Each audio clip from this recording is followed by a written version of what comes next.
To another demo with RESTpoint.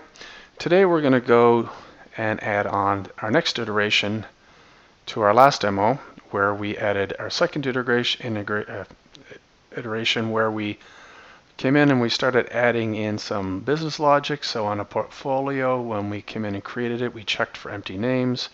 We added in some properties to resources, and we sent out our next iteration, which further refined the API that we're going to be delivering. So now we want to go and do our next iteration, and we want to modify some error messages.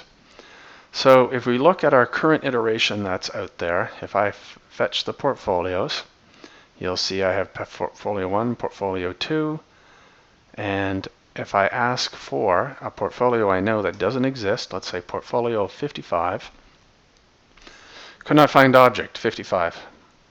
Well, we'd like to customize that.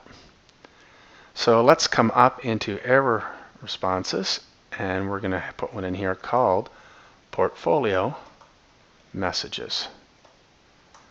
And these are error messages for portfolios.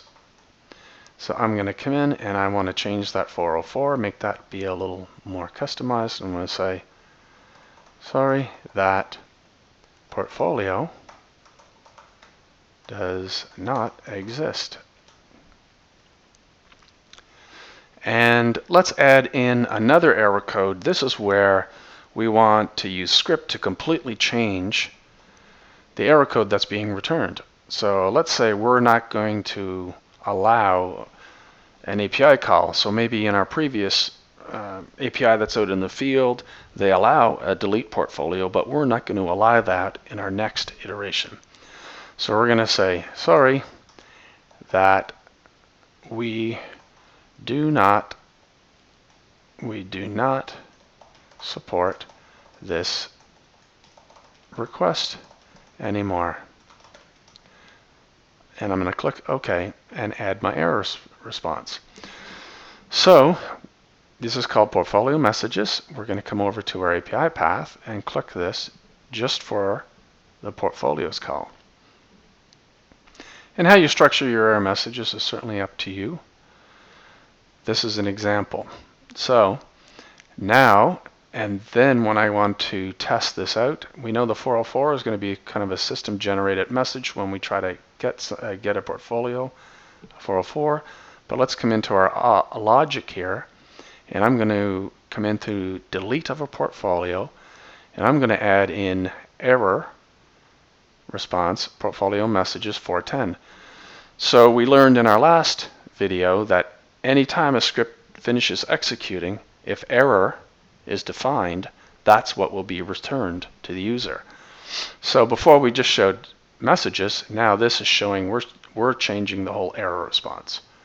So I'm going to update this. I can actually give it a quick run to test it, and it says, yep, sorry, we do not support this request anymore. Let's save this, and now we're going to deploy our next iteration, which was some error messages. I'm going to say new error messages. So, and we'll call that beta 3. So we add the endpoints. This is being deployed to Google Cloud. And now we see this is deployed. Let's go try it out. So I'm going to grab my new endpoint key. My paths haven't changed, so I can use the same. We changed the endpoint key from before to our latest iteration. Now if I call the same call, we should see our new error message. Sorry, that portfolio does not exist. So when I come and fetch my portfolios, portfolio 2, portfolio 1, and now when I try to delete a portfolio, let's try copy, delete. I'm going to say portfolio, delete 1. So we said if anyone tries to delete a portfolio, return a 410 that is not supported anymore. And you'll see there's our 410 gone, and we have, sorry, we do not support this request anymore. So this iteration was to show how we can customize some error messages.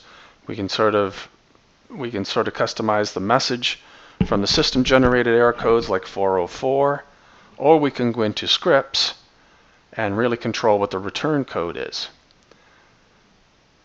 This concludes this demonstration. Thank you very much.